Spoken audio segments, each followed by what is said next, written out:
Well,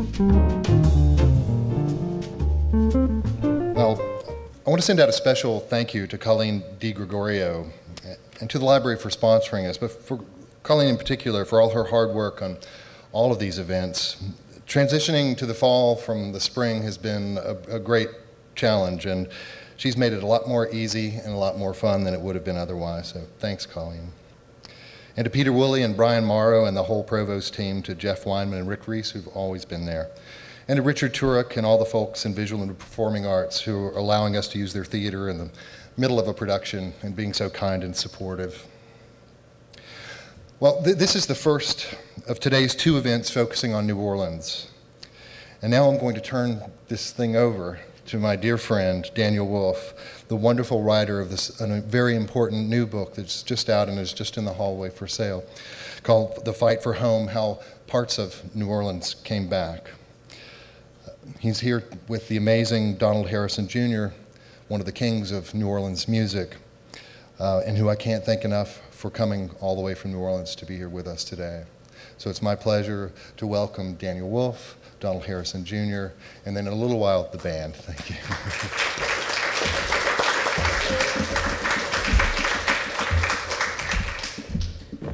Thank you very much. We're going to be experimenting today. That's my understanding about what Wamfest is about.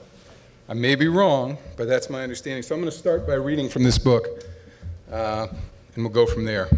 And luckily, they did have the lights on for me here.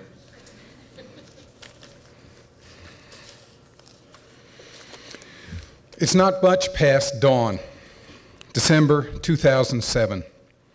A pale yellow light strikes both the St. Claude Avenue Bridge and the emerald top of the levee, but leaves the sunken surface of the industrial canal a dark that's almost purple. Carolyn's is quiet. At the intersection, a black kid in baggy pants waits for his school bus. He says he's a freshman at George Washington Carver. Carver High is across the canal near where Desire used to be. Carver, in bad shape before the floods, it still hasn't been rebuilt.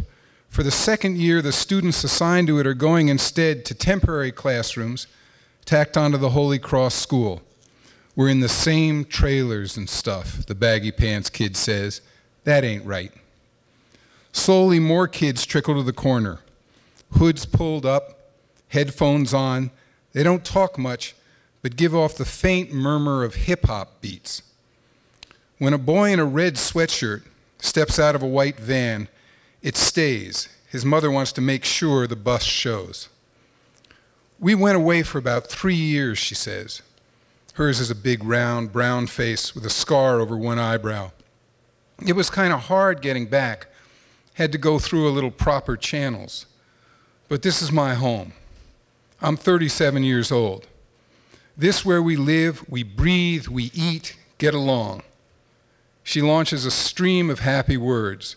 Crawfish, crab, gumbo, Mardi Gras, the works. I mean, hey, this is the 504. That's the area code down there. My son, she looks towards the teenager on the corner. He's autistic, and he experienced some of the stress. You take him out of his environment, and in his mind, it's like, why aren't we going back home? And I had to constantly explain to my child, we're going home soon, we're going home soon. Part of the reason they waited, she says, was his education.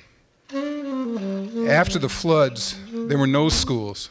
Last fall, the city's educational system reopened with about a third the number of pre-flood students. During this, the second fall of operation, the student population is up to about half what it used to be. But the number of schools has increased to nearly 2/3 the pre-storm level. That includes state-run, city-run, and privately run programs. To this mother, it seemed enough like a functioning system to finally come home. But here in the lower ninth, the new era of school choice isn't offering many options. When we came back, that's all the school they had open for right now, Carver and a couple others. More critically, the city hasn't been providing the kind of instruction her son needs. Many charters aren't accepting students with disabilities. Last year, 2,000 students in need of special instruction couldn't find any place in the city schools. Still, she's delighted to be in New Orleans again. When we got back here, a grin splits her round face. Couldn't wait. I was like, her voice goes high, baby. It was like living in the land of Oz. Like Dorothy, that's what it was. We go on these different places, we've seen all these strange things, a slight wrinkle on her smooth brow, and then, like when the little tornado cyclone brings the child home, we got back home and say, I wish I was home. Thank God we come back home. It's like they say, there's no place like home. Here, you walk where you want to go. You feel a sense of freedom. A yellow bus comes down Jordan and stops at the intersection. The kids pile in. As the driver turns up North Rampart, the mother pulls away too, and the block drops back into stillness.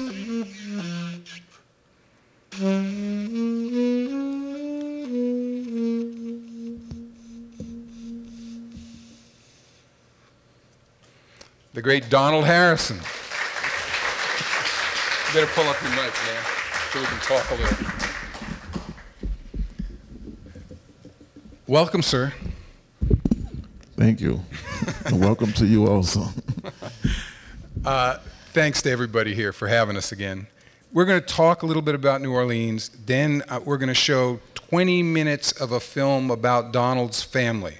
And this is a movie that Jonathan Demme's directing and I'm helping to produce that we hope we're going to make as our next movie, documentary about New Orleans. But first off, Donald.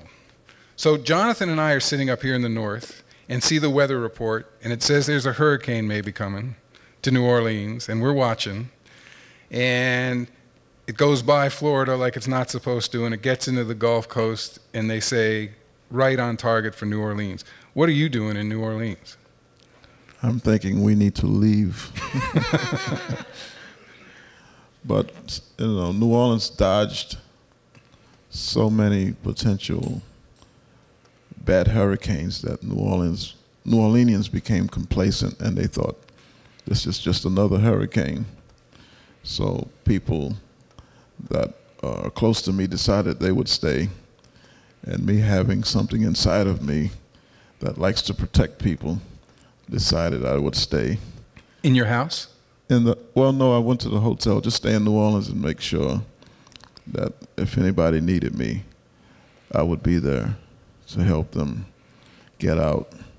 So I did stay, and as I thought, I was able to help a few people that I knew and some people that I didn't know be able to get out of New Orleans. Well, when we were watching up north, they said, you know, Category 3, and then this is 2005, you guys, end of August. And then it hits, and they said, no, it doesn't seem bad. Everything seems fine. It's not raining that hard. And then the next thing we know, it's hit the fan. Yeah, well, you know, I was in the last hurricane, well, the hurricane before Katrina that hit New Orleans and devastated it. It was called Betsy. It hit in 1965, and I was a small child, and I remember the storm. So I've always had respect for hurricanes, no matter what size they are. So I'm always ready to leave, because you never know. And for me, it's better to have a chance to live again than to take a chance on a hurricane. And the hotel was fine? No, the hotel, the floors I won't say the name, but the floors buckled. Nice. So everybody had to go down to the basement. And it was, I guess, just as bad in the hotel, because they took in some people from senior citizens' homes. Yeah. And so we had them there with no power and a little bit of food, but you know. For how long? About 3 days. They came in, then they had to take them out of there because it was too hot, and they were getting sick. Right. The babies were getting sick, so it wasn't the best scene in the world, even in the hotel. So the evacuation was the largest successful evacuation of an American city that had ever happened. Successful by meaning that 250,000 people got out. About 50,000 people stayed, either because they wanted to or because they had no transportation and no way to get out. They think 1,800 people died in the hurricane, but I don't think they know, because bodies were washed out to sea. People, it was awful. And again, as Jonathan and I were watching up there, the story was not only how bad the hurricane was and how the levees had failed, but how the government had failed, that they weren't coming in, or they weren't coming in very quickly to help people. So did you think that, the National Guard would be there and there'd be help right away? Did you think there'd be 3 days in this hotel? I mean, when you're going through that, what was on my mind more than whether the National Guard was coming or who was going to save us was, how do we get out of here, and am I going to be alive to survive this? I mean, you're only thinking about how to get out and what you need to do, what moves you need to do. You don't need to make a mistake in a situation like that, because the system was broken down. It was before the flood, you mean, or during the flood? After the hurricane hit, yeah. And everything, it was just broken. There was no order. Right. It was chaos. So when you're in a situation like that, when you realize anything can happen, right, and there are no rules for across the board. I did see Mayor Ray Nagin, who they said was a bad guy, and he was really concerned, and he was doing his best. I will admit that. Mm-hmm. He was. They really, for me, during the catastrophe, he was doing everything in his power. And I look in person's eyes, and I could see that he was trying. He was devastated, and he didn't want to run away. He was there to try to save the people. Right. So that was the only person that I saw who was in charge of something. But even with a lot of authority figures, for me, there were good guys and bad guys in all types of uniforms. So right. You didn't know what to expect. It was the luck of the draw who you encountered and how they might react to you. And how'd you finally get out? I called someone in the Mississippi River Bridge. We kept getting reports that you couldn't cross. There was no way to get out. So I called someone I knew and said, "Can you tell them to let us through?" Wow. And they said, okay, and we got out like that over the Mississippi River Bridge. Wow. Which was the entrance to I'll just say this, the entrance to the Mississippi River Bridge was 2 blocks from the convention center, which was on TV. Right. So to get out of New Orleans, all you had to do was walk across the Mississippi River Bridge. So I don't know why people would stay somewhere where there's no food and water, where the Mississippi River Bridge was 2 blocks away. Right. Something must have held them there. Oh, he's being diplomatic. I don't have to be diplomatic. One of the things we kept running into was, Donald can fill in or not, up to him, was both police and white vigilante groups stopping black people from leaving the city because they didn't want them to come into their neighborhoods. So didn't want them to cross the bridge. And we talked to a guy called Malik Rahim, who started Common Ground. It's in the book, a volunteer organization. And he kept saying, not only that, but the vigilantes and the cops are shooting people. And I confess that when I talked to him, I thought, well, he's an ex-Black Panther. I thought, this is an old 60s guy. He's making this up. 2 years later, the FBI started an investigation, and in fact, everything Malik had said was true, that the cops were shooting unarmed people, either trying to get away or just in the city. So Donald's got a better career than me and has to be diplomatic, but I don't have to be. I think that's what was going on. So here's a question I keep getting, Donald, before we look at a little film. As I tour around reading this book and talking to people, they say, more politely than this, but they say, why do those crazy people want to live in New Orleans? They know this is going to happen. It's going to flood again. And I was particularly taken when I got this question in Los Angeles. And I said, you guys know where you're living? But anyway, tell me, how do you answer people when they ask that? Well, you summed up one of my answers. People live in Los Angeles, and they're on a fault, and they love it so much that they stay there. And we've had catastrophes all over the world, a lot of catastrophes and natural disasters in America, and you see people rebuilding, and no one says, why are you rebuilding in Missouri where you know it's going to flood every once in a while? Why are you rebuilding in Florida and you know hurricanes can come through Florida? And no one ever says that, so I don't understand the question that you ask of New Orleanians. But the thing is, you mentioned going back home in the book, Wizard of Oz, and there's no place like home. It's what makes you comfortable. And I just visited Japan and was part of a group that was trying to help with the tsunami, people who survived the tsunami over there. And they're rebuilding their areas that were devastated. So the food, the people, things that make you feel like a human being. The music. The music, everything, the culture. New Orleans is a special culture. All those things draw you back home, and they make you feel whole. So that's the reason. Everybody wants to go home and feel comfortable, feel joy, pain, and love, whatever you get from being home. And there's no substitute. There's none. There's no way. And people who said they would never come back to New Orleans are now never back in New Orleans. They're there again. So we said never say never, because home draws you home. It draws you back. So I don't know if you've ever had to leave home, but it's a unique experience that I hope that you never have.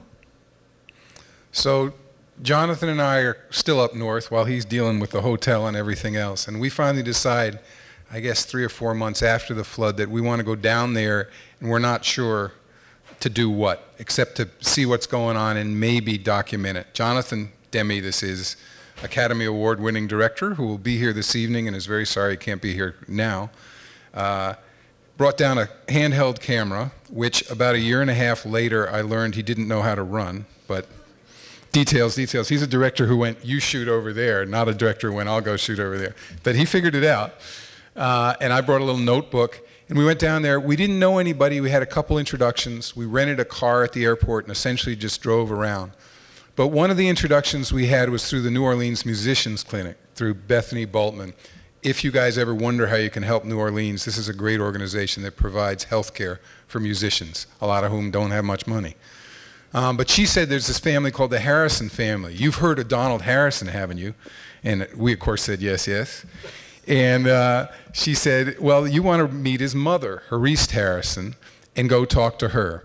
So we did. And what we're going to show you next is about 20 minutes of film, 15, 20 minutes of film that ran on the Tavis Smiley Show on the first anniversary of the floods. And it's a rough cut, and it's shot, as I say, shakily, but it's the beginning of an 1.5-hour movie, we hope. We just did one that you're going to see tonight that was on PBS. This is the second one, we hope. And we have 2 or 3 more that we're hoping to do. But let's show that, and then we'll talk a little more. Is that cool? Tell me about, she talks about the education about culture. And she's a woman who clearly, before the flood ever hit, was preserving this history and this tradition, and especially the Mardi Gras Indian stuff. How do you even, I mean, when we were looking at her opening up that, let me wait until that closes. Thanks. When we were watching her open up that storage bin, it was like these sacred texts were being preserved or weren't being preserved. Can you explain about Mardi Gras Indian culture, and then tell me, did you think there was a chance this culture wasn't going to survive the flood? Okay. I'm going to move back. Well, the culture of New Orleans, that culture in particular, and what we call brass band music, is directly correlated to a place in New Orleans called Congo Square or Congo Plains. And Congo Plains was a place where Africans could actually participate in their culture that they came from Africa with. So if you were from Nigeria, or you were from Yoruba, or you were Congolese, you could gather with people from the Congo and participate in the culture that you had in Africa. And today, a lot of, because that took place, a lot of the culture in New Orleans, I call it offshoot culture. And it has remnants of what was going on in Congo Square. And it's a new, I've come up with a new term to really describe what New Orleans culture is about, and it's Afro-New Orleans. And so New Orleans has an Afro culture in it, inside of the city, that lives, and it informs the whole being of the city. It's one of the things that informs the whole being of the city. When you see the Saints score a touchdown and the owner, who's maybe a billionaire, and he gets up and he does dances that are associated with brass bands, then you know that it has touched everyone, you know, from the youngest to the oldest, from the richest to the poorest, and every ethnicity of kind of people that live in New Orleans, that root that came out of Congo Square now touches their lives. So it's now an American phenomenon. And what's incredible about that is that it has informed the culture of the world.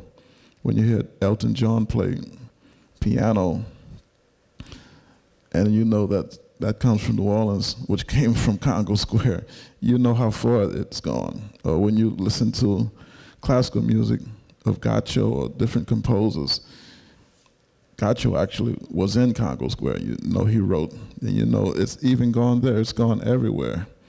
So, and it's still alive, and it's still informing. So to lose that, it's like losing the roots of a tree. It can't live the way it's living, or you know it'll be something else. So that's the reason I think New Orleans is so special.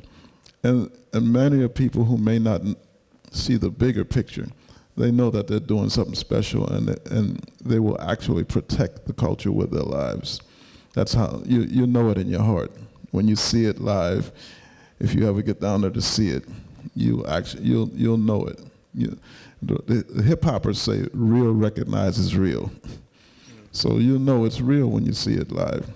So and my mother, she's been participating forever, and to look at her and to hear some of the reasons that I may not have known, because she maybe never told them to me, and she's just, every moment that she's an inspiration for me, because she does have a master's degree now, which she got, I think, in her 60s, maybe her 70s, and to see someone who said, I'm going to take care of my family, but I always wanted to do this with my life, and to do it. The house is fixed now.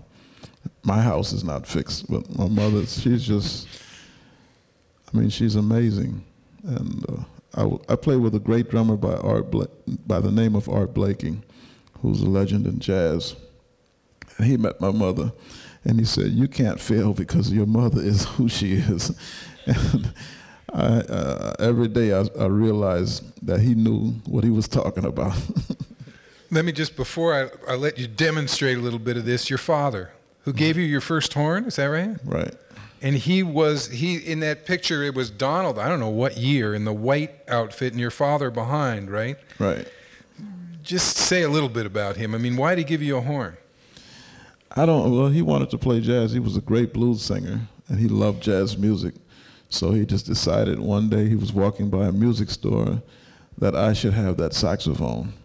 And he gave it to me, and I played it for a little while. Then I said, I don't want to play saxophone. But every day he would say, you know, you have a saxophone in the closet. I said, yeah. And then the next morning, you know you have a saxophone. And then one day I picked it up, and I've been playing it ever since. So maybe he predetermined that I should be a saxophonist. And it worked, Father, if you can hear me anywhere. The things that my father told me, he had a way of cutting to the chase. And many people, if you talk to him, he would just get you right back on track with 2 or 3 words. You know, I remember when I met my wife, I was like, I don't know if I want to get married. He said, you love her, huh? Like, yeah. And that was just his way of saying, what are you talking about? You love her. Right. That's all he had to say. And he knew all the things that I was thinking and how to focus me. He just said, you love her? Boom. So he had a way of doing that with everything. So I guess that's why I'm playing saxophone. You have a saxophone in the closet. So let's hear Donald play some saxophone. Donald Harrison and his band.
Thank you. That's a song by Charlie Parker. Bebop. It's called Bigfoot, I think. I can't remember. I think that's called Bigfoot. Do you remember Mr. Cool Breeze? We'll do a song. I work with a great artist by the name of Lena Horn, and she dubbed me Mr. Cool Breeze. So I wrote a song in honor of a great lady like that calling me cool.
nouveau swinging with a jazz man and the sound of his horn. And yes, he's got that thing. Improvisations on the lyrics and the tones that we bring, that we bring. You check the blue notes connecting to the new notes to take you high and high and high and high to the lap of reality and ecstasy. Everybody, can you feel it? Let your mind and your body and your soul run free through the luscious of the groove. Cause this is how we do it when we're getting down with jazz. It's like reality and ecstasy and you and me. Yeah, this is nouveau swing. This is nouveau swing. This is nouveau swing. This is nouveau swing.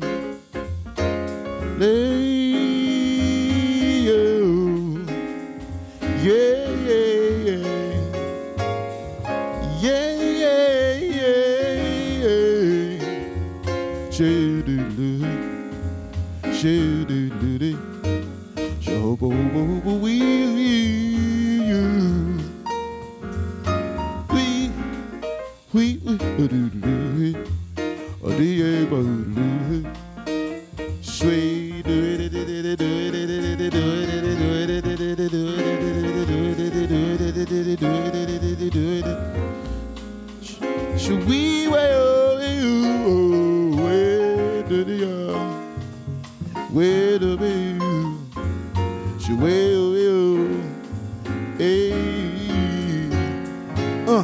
Nouveau swinging with a jazz man in the sound of his horn. And yes, he's got that thing.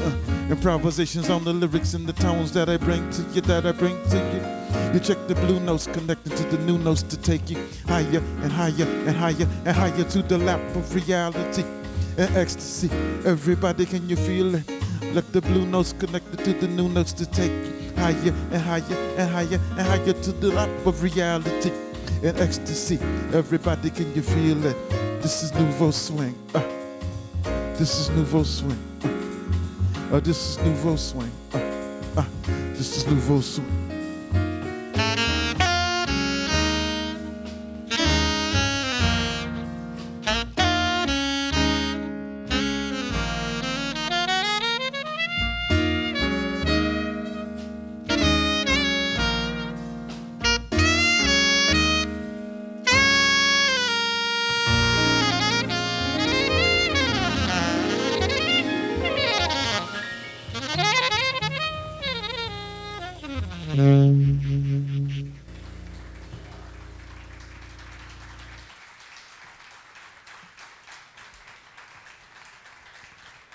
Thank you so much. I'd like to introduce these guys, these young musicians who just got out of college. On the drums, 22 years old. How about it for Joe Dyson? On the bass, 23 years old is Max Moran.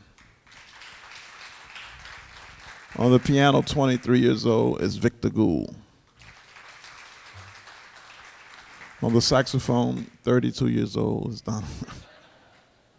Donald Harris.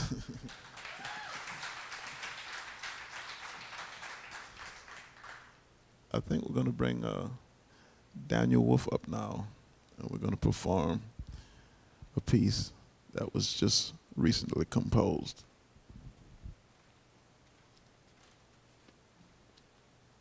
Recently composed means I got the music Saturday.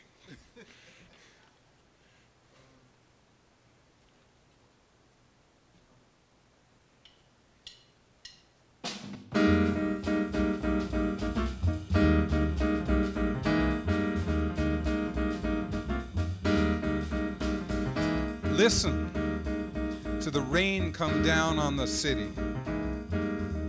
Listen to the trouble building up outside.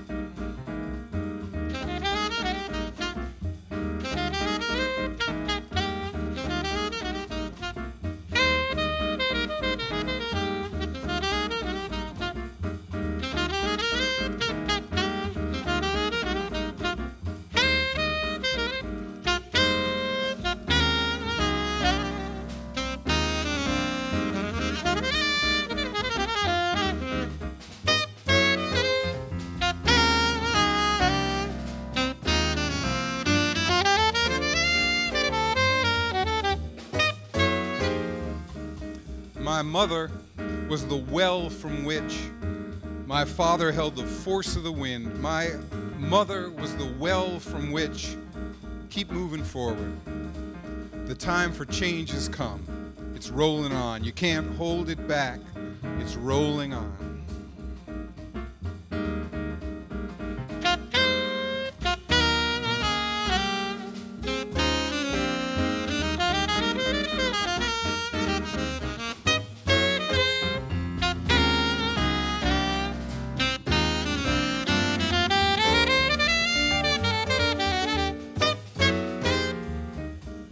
The water building behind the levee, out on the lake, down the canal, deep in the bayou. Black water, black water.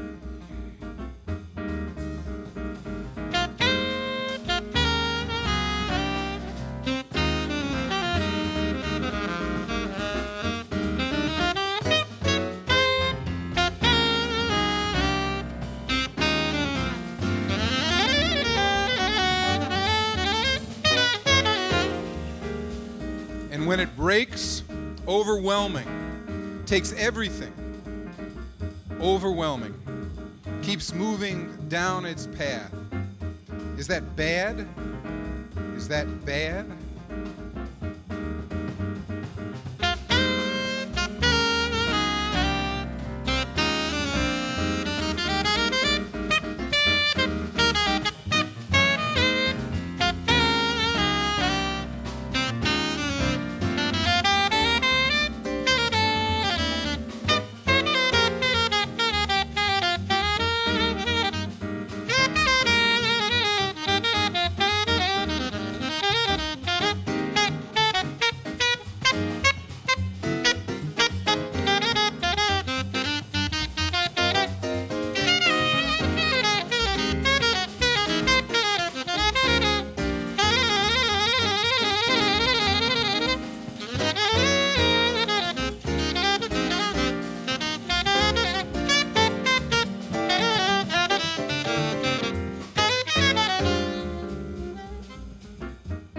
When it's over, water fading, water draining, dropping down. Start over. Time to start over. What's left that we care about? What's left that we care about?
Thank you. Let's get the lights up. We'll do some question and answer, if that's all right, if you guys have a minute. And I just want to thank Donald Harrison and the band again. I mean, first of all, I was supposed to tell you something. You ready with a pencil and paper? Jonathan said that if you guys like the little movie clip and you want us to make the movie, there's an email you should send your comments and your ideas to, because we're going to start trying to raise money for it. So I'm going to give it to you real quick now. And you can also ask questions, and Jonathan himself will get back to you. The email is Clinica North, that's CLINICANORTH, all one word, clinicanorth@gmail.com. And if you didn't get it, you can get back to me. You want me to do it one more time? Yeah, Clinica, CLINICA, North, as the opposite of South, at gmail.com. And you can ask them questions about it, make your suggestions, say you liked the little 20 minutes or didn't. So some questions. Don't be shy. Yes, sir, back there.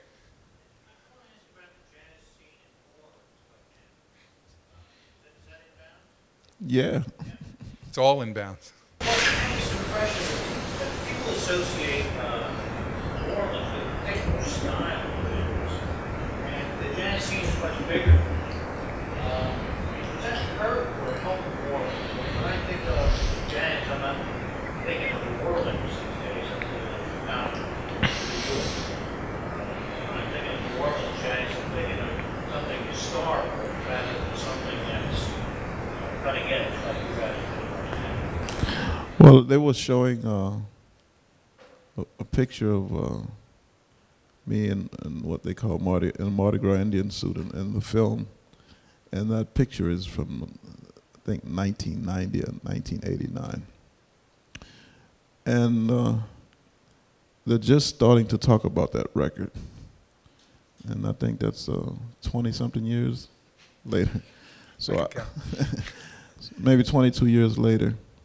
So I think with jazz music, that what happens generally gets ignored, and then somebody says, "Wait a minute," you know, they catch up with things later. So maybe they'll catch up with the fact that there's some new experiments being made with jazz that's going unnoticed right now.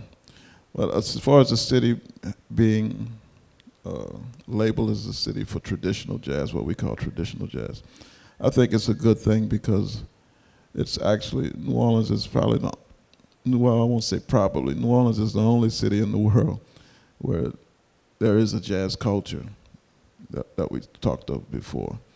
When, you know, other cities or other countries have culture. You go to Brazil, you know there's samba there. And you go to Paris, and you know there's classical, well, there's really no, there's some Parisian music that we're not accustomed to over here, but they have a culture and a music that fits into society. And you go maybe some places in Appalachian Mountains, and you have bluegrass, which is not really being kept alive by so many young people as. But New Orleans, everybody is part of that music, and I think it's a good thing where you have a city that retains its culture and thinks that things besides things that are created in 2012 are important. That they think the whole lineage of what they have done is important. I think it's maybe a lesson for the rest of America, what they do. Yeah.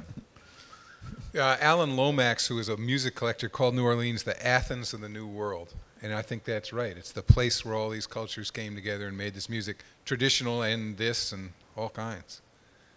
Is there another question here? Yes, ma'am.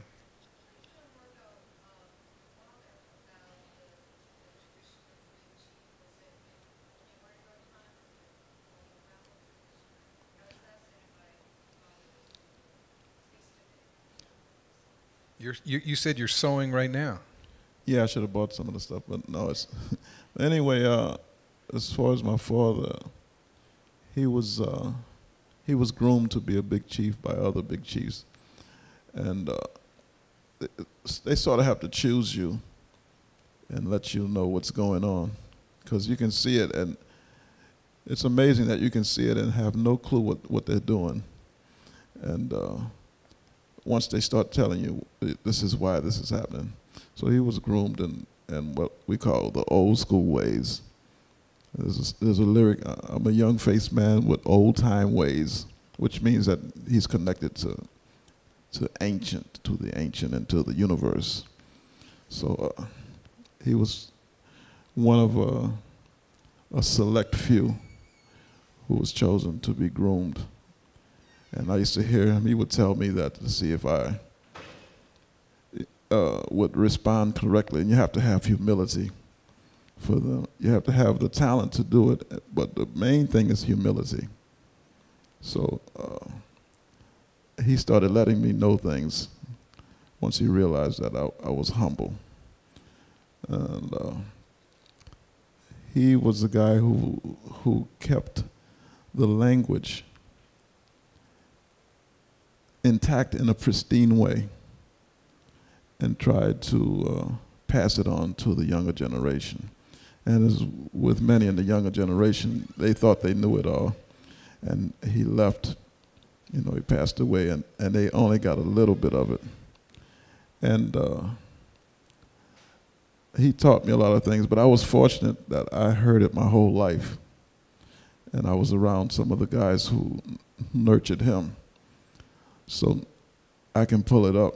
So I started pulling it up and recording it for myself. So I'm looking for that humble person that I can give it to.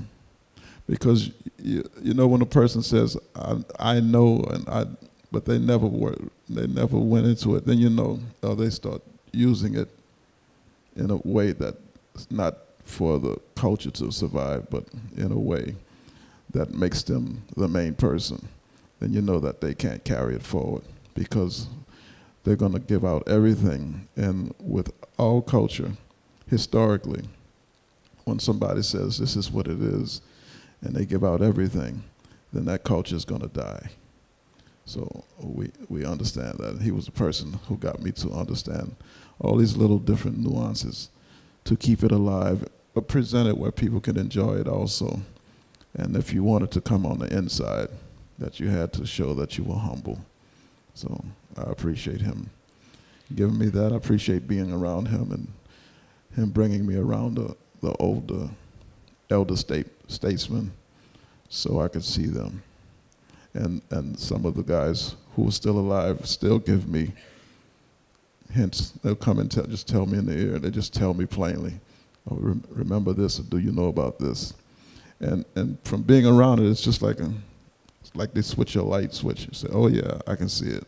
Because you see it your whole life, but you don't know what's going on, some of it, Yeah, it's as an outsider, Mardi Gras, Indian, whatever you want to call the culture, is rich and mysterious in a way that Jonathan and I could only get at the very edges. It's as if the Incans were still around or something, you know what I mean? It's this ancient thing, and we'd be filming stuff, and Charisse, his sister, had the turban in the film. She'd say, no, you can't film this. This is the part that we're not going to put on screen.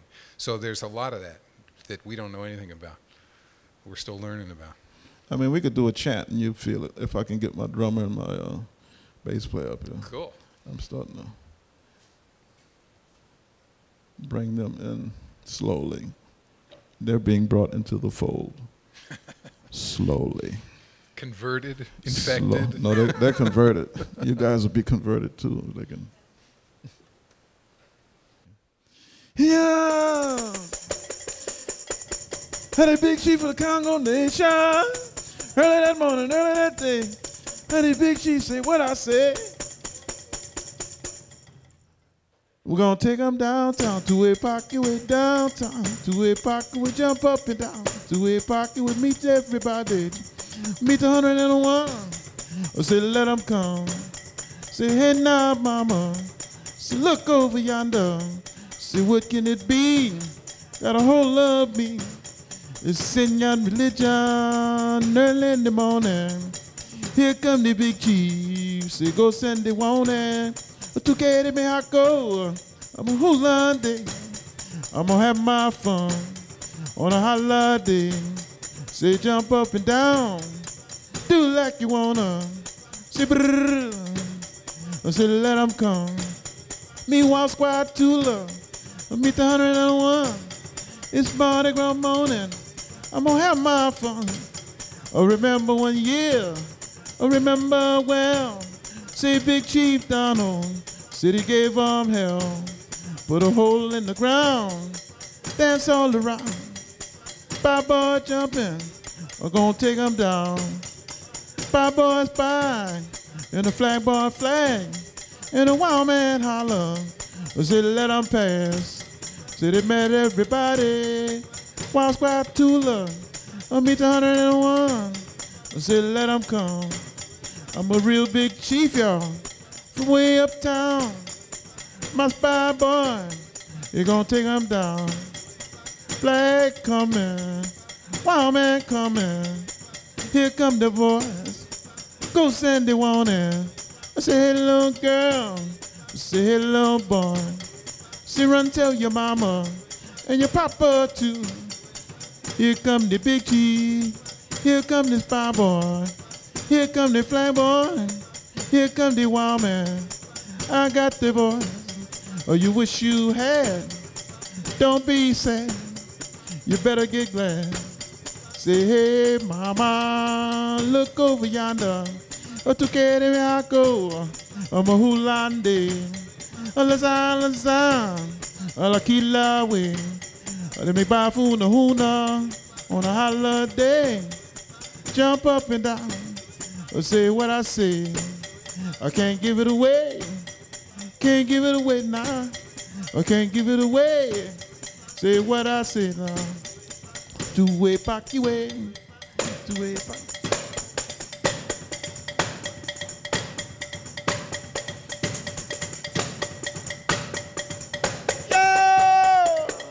Big boom boom early in the morning. Chihuahua, Chihuahua, fail.